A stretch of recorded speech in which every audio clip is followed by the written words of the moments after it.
You're listening to The Secrets of Doctor Who, where we discuss everything about the hit BBC series, Doctor Who. And today we're discussing the sixth Doctor Big Finish story, The Wrong Doctors. I'm Dom Bettinelli, and joining me today is Jimmy Akin. Hey, Jimmy. Howdy, Dom.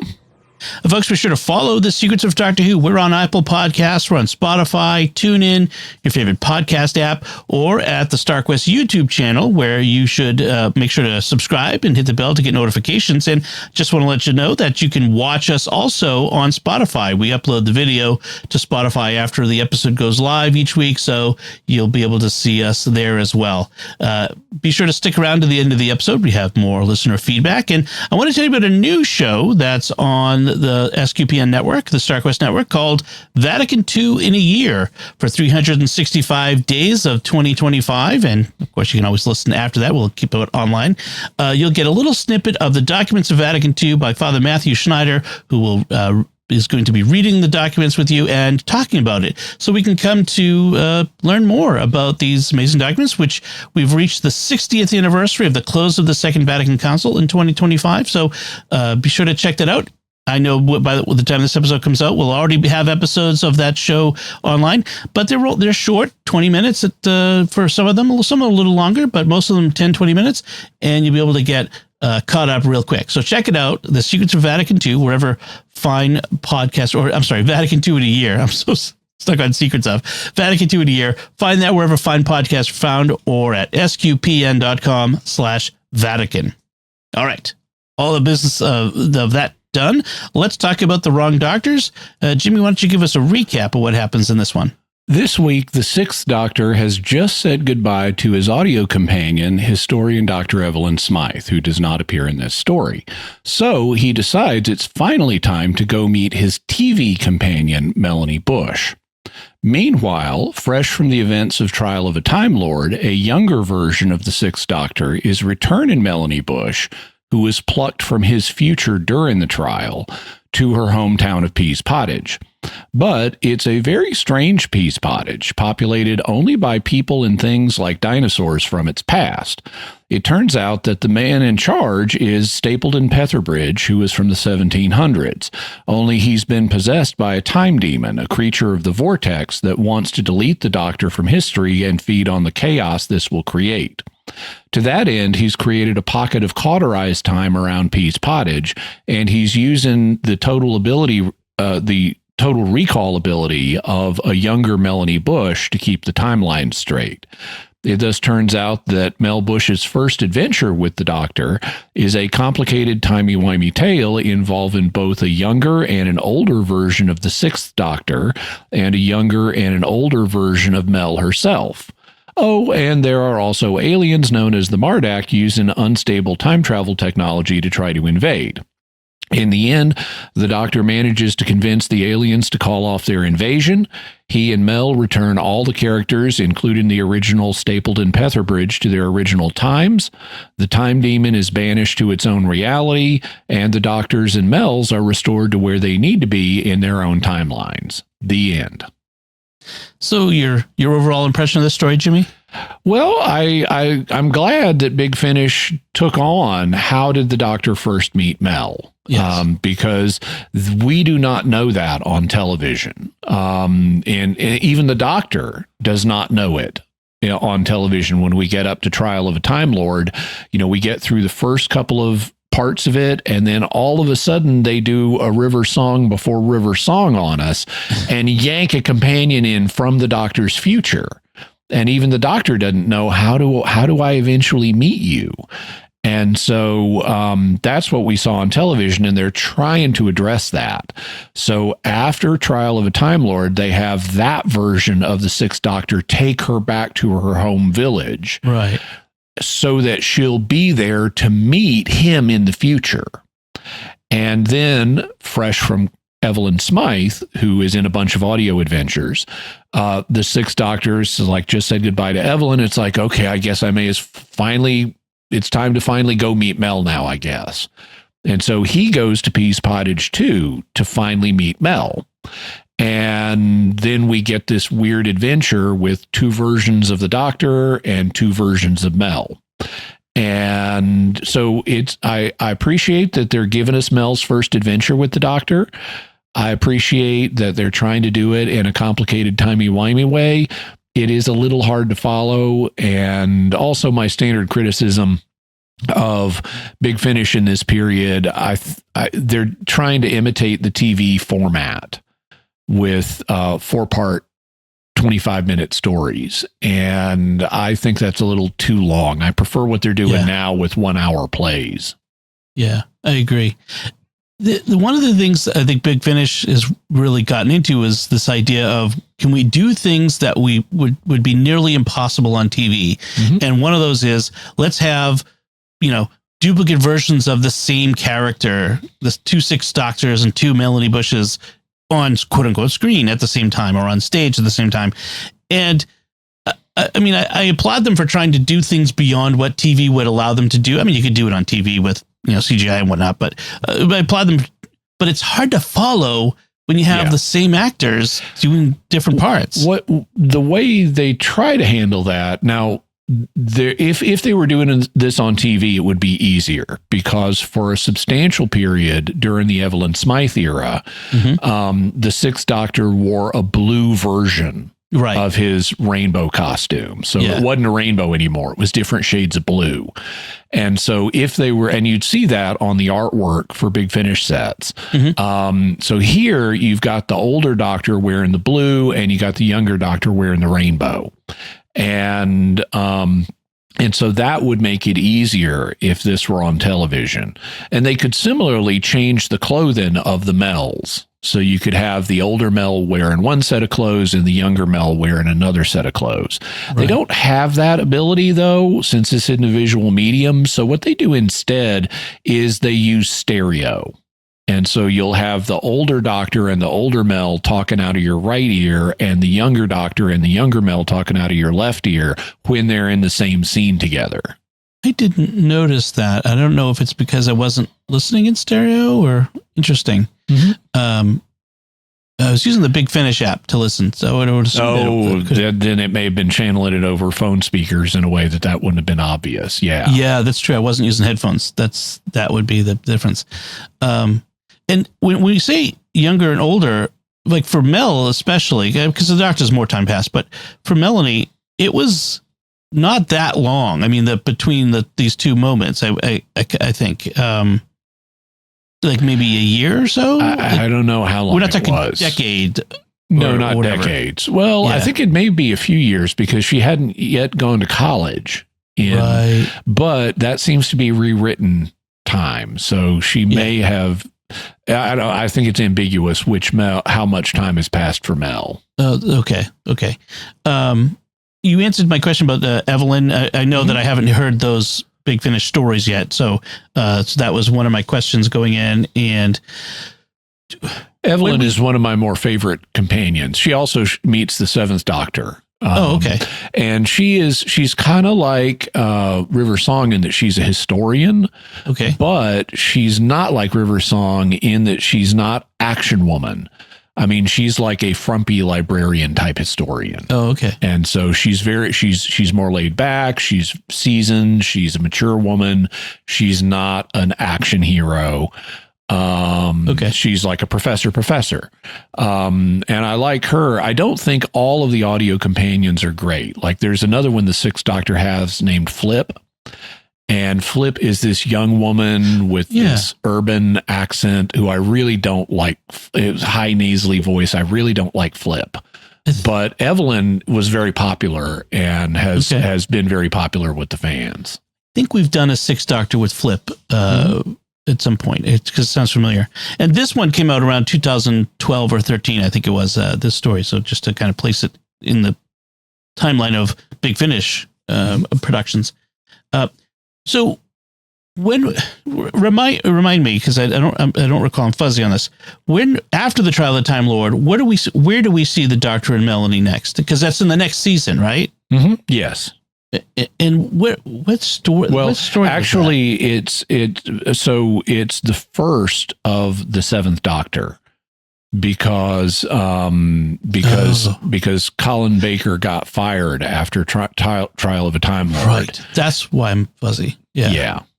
Okay. Because the first Seventh Doctor story, Melanie is already the companion because they switched them up in that interregnum.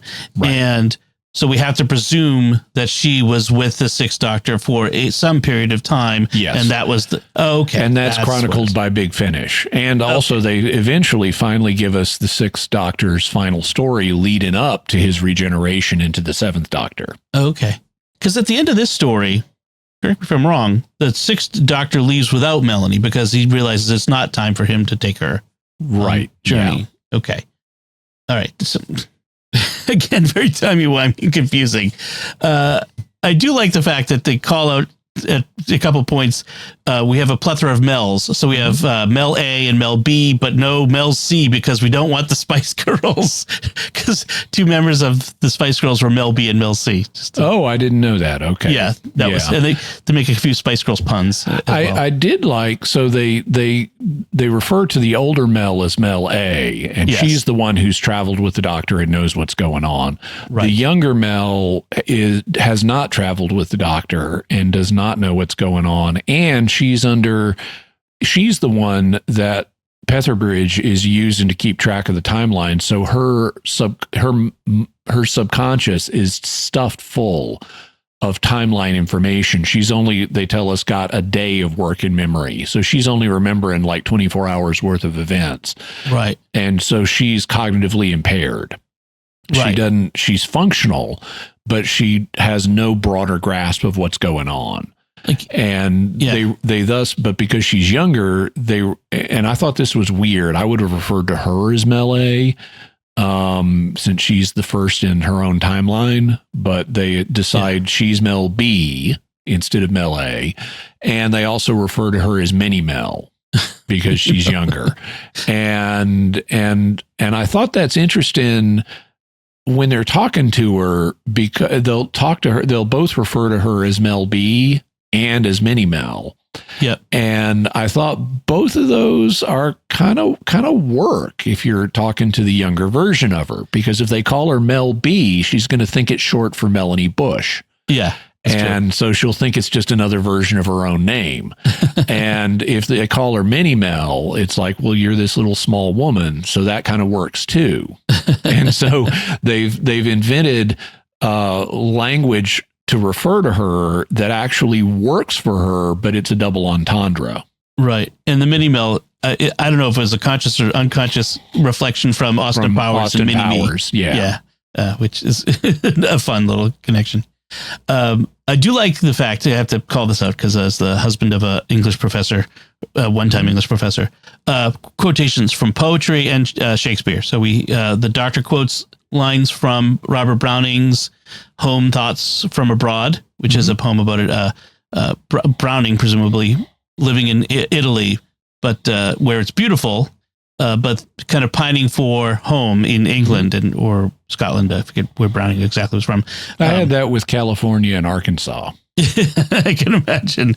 It's supposed to be objectively more beautiful here, but it's home. And so therefore I recall the things I recall from home, which is kind of funny for the Doctor to be doing, because it's not Gallifrey he's recalling, but Earth.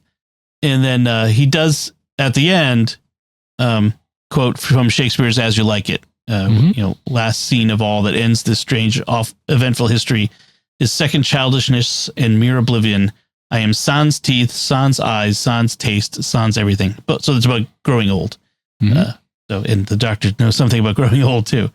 And then on the other hand, we have all the corporate speak that the Mardak aliens are into, where tortured. I love how I forget the term they use, but they have one term that means goal, and it's a hybrid of two other words. It's like project intention or something, and they slur them together. I forget exactly what it is. Productivity or something like that. Yeah. But they kind of come up with some of it here, but then they just use corporate speak creatively where everything is super positive and there's nothing disappointing. There are just challenges, Yes. And my favorite line is one where these aliens, I guess they're humanoid, but they're purple. Mm-hmm. And we're told that they used to be gray, but then a focus group found that they would resonate better with their clients if they were this other shade of purple. So they genetically engineered themselves to be purple. Right. So they're very well aware of their own branding.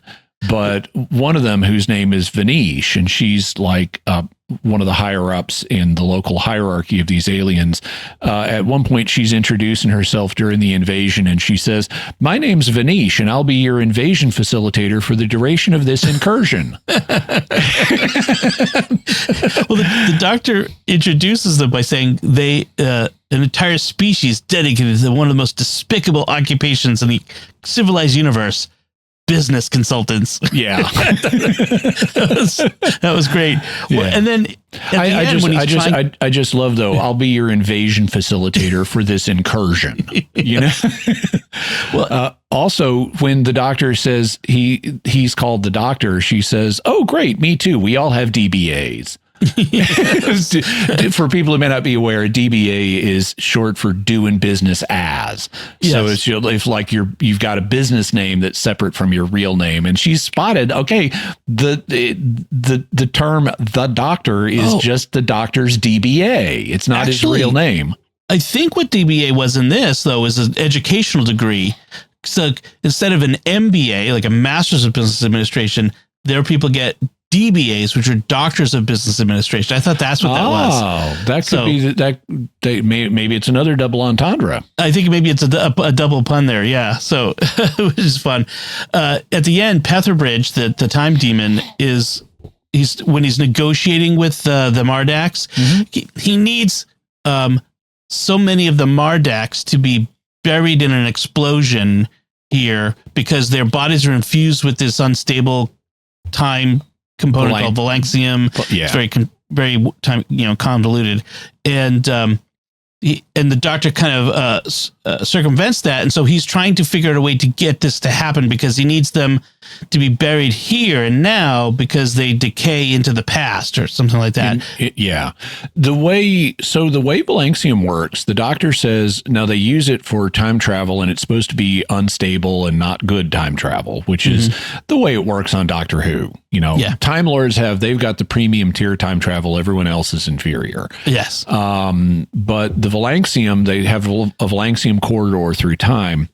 And it turns out we've got sort of a predestination paradox here because the Mardak have come because they've detected the Valancium deposit, but Valancium decays in reverse compared to normal radioactive elements. Yes. So they're actually the Mardak who are here are suffused with their own Valancium, which is the deposit they've detected in the future. Right, because Petherbridge kills them in a cave-in in this mine that they've been digging. Or plans to. Yeah. So the way they explain it, now the ordinary way radioactive decay works is you have an element that's very heavy and the nucleus of the atom is so heavy that the strong nuclear force won't keep it together in a permanent way. Right. And so what happens is periodically, unpredictably, it will spit out an alpha particle, or some other particles, but like an alpha particle is a helium nucleus. It's 2 neutrons and 2 protons. And so if you have uranium, it'll periodically spit out a helium nucleus, and it'll decay into a lighter element. So if it's element 92, that's what uranium is. And helium is element 2. So you got an atom of uranium. It spits out a helium nucleus, which is an element 2. It's going to become element 90. And element 90 is also radioactive. So eventually it's going to spit out, this is alpha decay, it's going to spit out its own helium nucleus. And eventually it's going to get down to where the nucleus is light enough that the strong nuclear force will keep it together. And this is, by the way, if you've ever wondered, well, if positive and negative attract each other, and positive repel each other, and negative repel each other, how do if the protons in the nucleus are all positive, how do they hang together? Why don't they just repel each other? The answer is they do. But they've got neutrons in there to buffer them, and they've got the strong nuclear force to hold them together, even though the electrical force wants to repel them. But if the nucleus gets too big, then the strong force can't do that effectively, and so that electrical force will repel some of the protons, and that's why it spits out a helium nucleus. That's why the radioactive decay happens. So you've got something like 92 that's occasionally dropping by 2 protons whenever it spits out a new alpha particle, and eventually it'll get down to like lead or something and stabilize. So that's the way normal radioactive decay works. But the doctor says valancium works in reverse. So apparently what it's done, they don't go into this, but apparently what it's doing is grabbing helium nuclei over time, building itself up into valancium. So it becomes more radioactive over time, not less. Oh, I was thinking it was more like it was sending the alpha particles or equivalent forward in time or backwards in time or something like that. It was because it's a time-based element. I'm not sure it really matters the exact mechanics of it, but it's a time thing. Yeah. And it does the reverse of what normal radioactive decay does. Yes. So it becomes more radioactive over time rather than less. And so because the doctor has subverted this attempted explosion to bury these Mardak people, Petherbridge then is negotiating with the Mardak leader, Vanish, to sacrifice 25 of her people in exchange for the world's billions of humans as slave labor, which is, when it gets pointed out, there's another corporate term. Yep. That's an ugly word. I prefer the term non-voluntary micro-budget functionary stakeholders. Yeah. Which is the most evil, banal way of talking about slavery I've ever heard. That's actually quite good in terms of breaking apart the elements. So it's non-voluntary. Okay, that's many forms of slavery. Yep. Micro budget. Okay, they're acknowledging you do have to feed your slaves. So there is a budget involved. It's just a micro budget because you're not giving them full payment for their labor. And functional stakeholders, because they're not actual stakeholders that get a voice. Yes, they're but they are stakeholders, which is, I think, the most evil part of it is like they have a stake in the project or whatever. Yeah, it's not a voluntary stake either. That was pretty funny. And we have this idea of the time chain that connects all of this. Is why Pease Pottage or why Melanie Bush. And you mentioned, Petherbridge was a toll keeper from the 1700s. Yeah. And who died in the War of 1812. Well, we call it the War of 1812 here in the U.S. The British, I'm sure, call it a different kind of war. But he's second obstreperous outbreak or something. I'm sure it's something like that. But aboard a British ship, in battle. And what they find is this time chain of people. So it goes from Petherbridge to this Jed fellow, and from Jed to Mrs. Wilberforce, and from Mrs. Wilberforce to Melanie.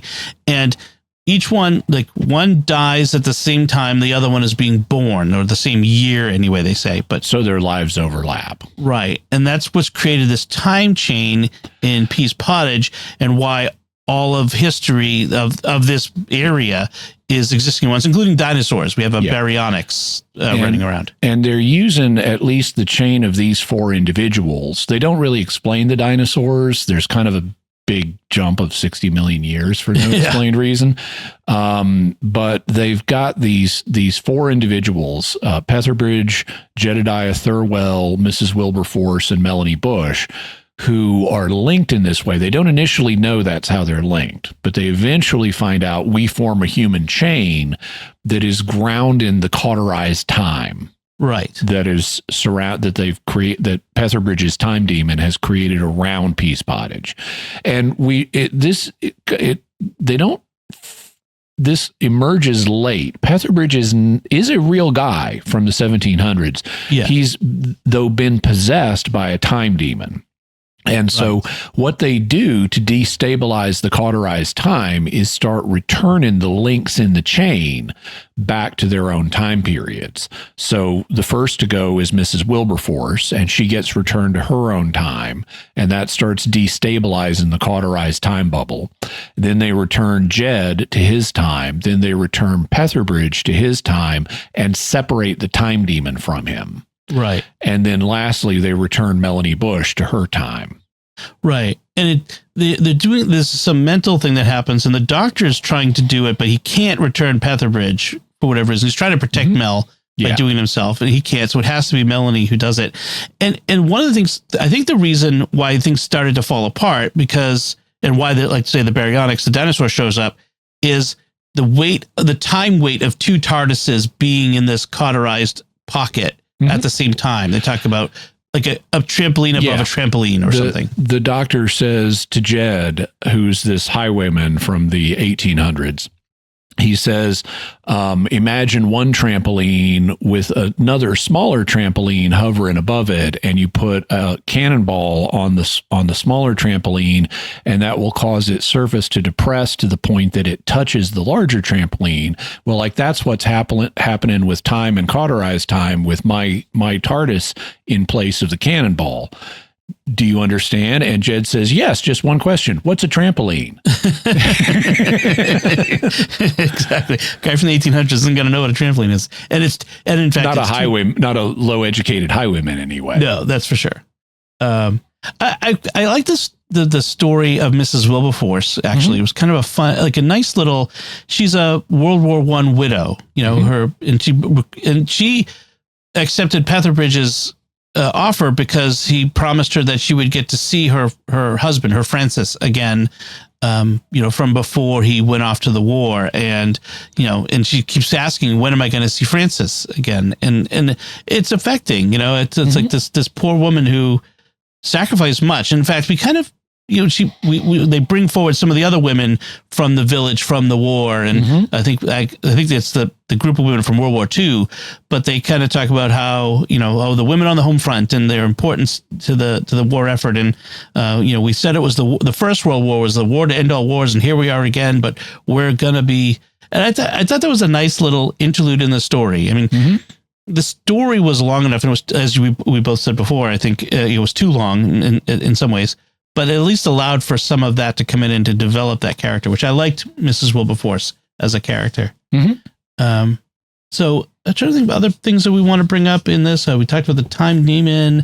Petherbridge, the Petherbridge time demon talks about how Melanie is, she's traveled with the doctor so much that she's become, she attracts the creatures of the vortex. That's why Petherbridge is in Pease Pottage in particular.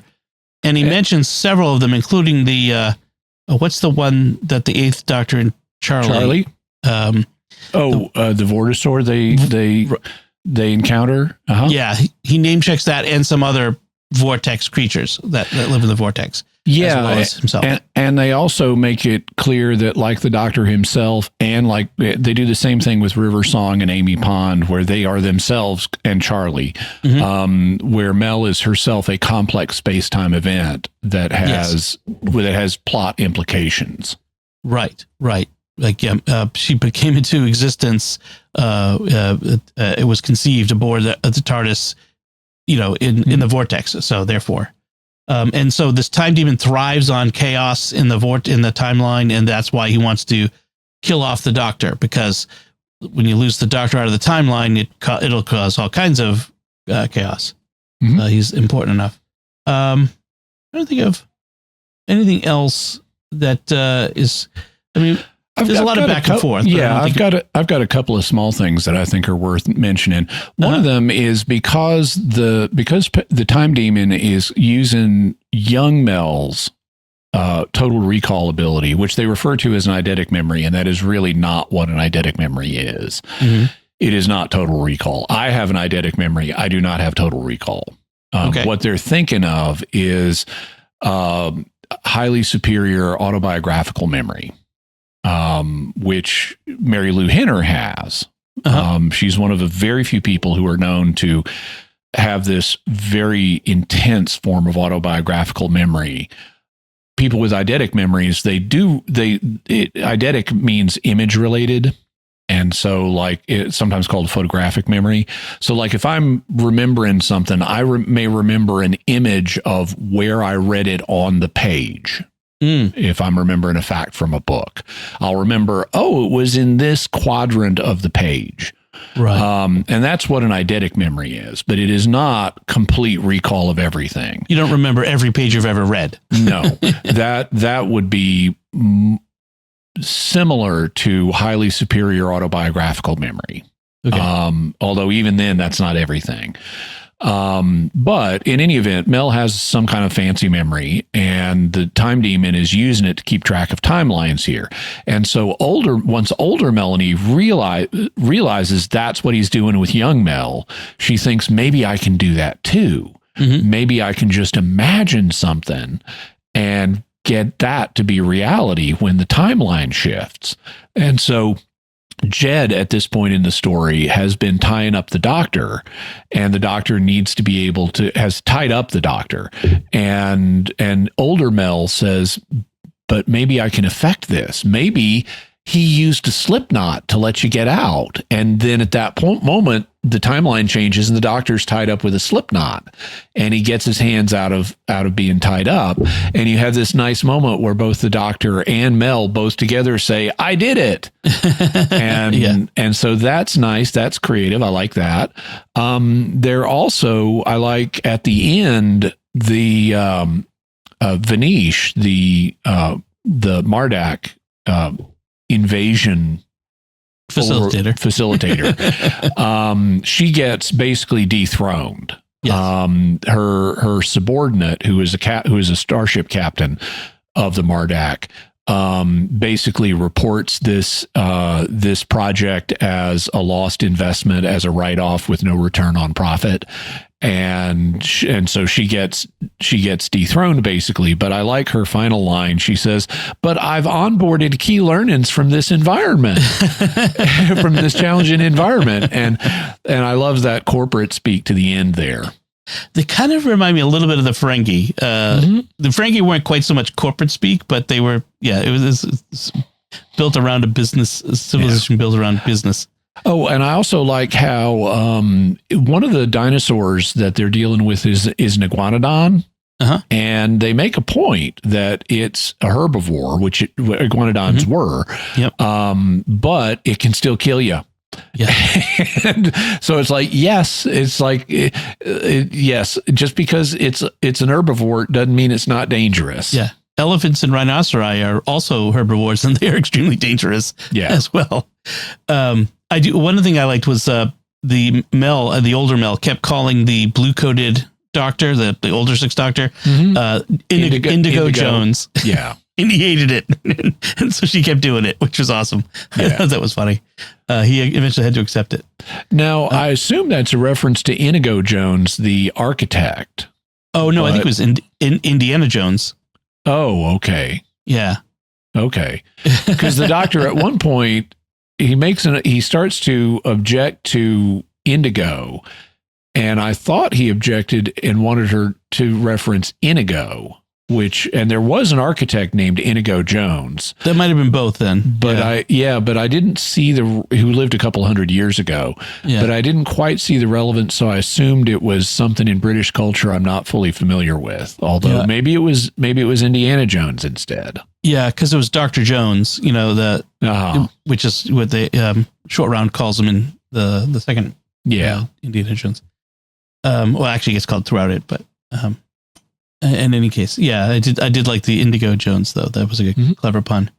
I think that probably should do it for this. I don't think there's anything left on my plate for this one. I assume that's the same for you. Yeah. So let's wrap that one up and talk about some listener feedback. We have some on our recent discussion of the Fourth Doctor story, Nightmare of Eden, from Truly Awesome New Mexico Catholic on YouTube, who writes, regarding Jimmy's comment on comics, it seems to me that good artwork can save a poor story, or vice versa. Good story can save bad artwork. It seems to me that converse should also be true. The fact that a bad story can ruin a comic with good art seems indisputable, but could horrendous art ruin a good story? As always, keep up the good work, gentlemen. What do you think? Well, I don't remember fully the details of my comments because it's been a while, but I noticed that I'm more attracted in reading comics on a regular basis. I'm more attracted to good stories than to good art. There are a lot of comics that have good stories that I'll read, even though the art isn't great. Whereas if the stories are regularly bad, I'm less likely to read them on an ongoing basis. I mean, it might be nice to get an issue just to look at the good art, but I'm less likely to buy it month after month if the story isn't good. Because I'm just more attracted to story than to art. I gather there are other fans, and probably the majority, who are the opposite, who, if the art is good, they'll keep buying it even if the story's terrible. Yeah. I'm just a bit different in that regard. I think almost anything's possible with a one shot. I can imagine a really good story with really primitive art that I would still buy as a one shot. And I could imagine something with really good art and a terrible story that I would buy as a one shot. Mm-hmm. But my comments are more, in that case, I'm buying it just for the story, not for the art, or I'm buying it just for the art, not for the story. But if I'm thinking about what would I buy on a regular basis, month after month, I kind of need a good story there, not just pretty stuff to look at. For me, I think for like strips and books, primitive art, there can be good primitive art. But where the medium is inherently artistic, art and story, mm-hmm. if the art part of it is horrendous, mm-hmm. I think it kind of ruins the story for me. Just like if I'm, in some ways, like with older Doctor Who, where there were certain times when Doctor Who had very primitive mm-hmm. sets and special effects and stuff like that. I suppose those didn't ruin the story for me. So I'm trying to, suss it out. There's also a difference between primitivity and competence. Yeah. Because there are just some movies like you watch that are just so incompetent they're painful. Yeah. And I'm not thinking Plan 9. Plan 9 from Outer Space actually is competent enough to be fun. It's so bad it's good. Yeah. But then there are movies like Red Zone Cuba or The Beast of Yucca Flats where it's just painful to watch. Yeah. And I was watching once a commentary by Larry Blameyer, who was the writer and director of The Lost Skeleton of Cadavra. Yes, which was and he was doing a commentary on The Beast of Yucca Flats, which was a movie starring Tor Johnson, who's also in Plan 9. And Larry Blameyer was saying, people describe Plan 9 from Outer Space as kind of a bottom of the barrel film, but Beast of Yucca Flats is like at the bottom of a different barrel that's underneath the barrel that Plan 9 is at the bottom of. And yeah, that's the case. It's just really hard to watch Beast of Yucca Flats. And I think there are forms of attempts at comic art that are so incompetent that they could ruin a good story, and some forms of television that are so bad, like stuff you might see on a public access channel mm-hmm. that are so bad they could ruin an otherwise good idea. That's true. Speaking of The Lost Skeleton of Cadavra, you and I mm-hmm. and I think it was David Hanlos did an episode of Secrets of Movies and TV Shows 3 years ago now, as we are releasing this episode on the Lost Skeleton Cadaver. So you should definitely check that out. Yeah. Secrets of it's sqpn.com/secrets. You're looking for episode 78. Definitely do that. Obey the skeleton. Obey the skeleton. It was a very funny movie. All right, and thank you, Truly Awesome New Mexico Catholic, for your feedback. We appreciate the discussion that ensued.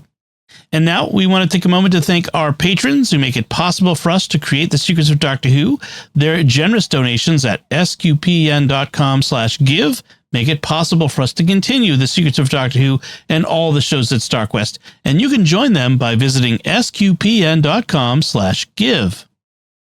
This StarQuest show is also brought to you by Exodus 90 and the Exodus 90 Challenge, which begins this year on January 20th. This isn't just a 90-day program. Exodus 90 is a spirituality for men in modern times, built on 3 ancient pillars: prayer, self-sacrifice, and fraternity. We all long for something more, and that something is to be found in becoming the men that God created us to be, sons of a loving Father. It's time to turn away from our idols. It's time to break free from the pharaohs that hold us in bondage. If you're ready to make a fresh start, to break free, refocus, and rediscover who God is calling you to be in the new year, and embark on a journey to uncommon freedom in Jesus Christ, then download the Exodus 90 app today. We start January 20th, 2025, so go to exodus90.com/SQPN to learn more about Exodus 90. That's exodus90.com/SQPN. So that's it from us. We would love to know what you think of the Wrong Doctors, this 6th Doctor Big Finish story. Let us know by commenting on the show at sqpn.com, the Secrets of Doctor Who Facebook page. Send an email to drwho@sqpn.com, or visit the StarQuest Discord community at sqpn.com/discord. You can also watch The Secrets of Doctor Who on our YouTube channel at youtube.com/StarQuestMedia, where you should also leave a comment. We'll be back next time when we'll be discussing the 8th Doctor Big Finish story, The Twilight Kingdom. Until then, Jimmy Akin, thank you for joining me and sharing The Secrets of Doctor Who. Thanks, Tom. And once again, I'm Dom Bettinelli. Thank you for listening to The Secrets of Doctor Who on StarQuest.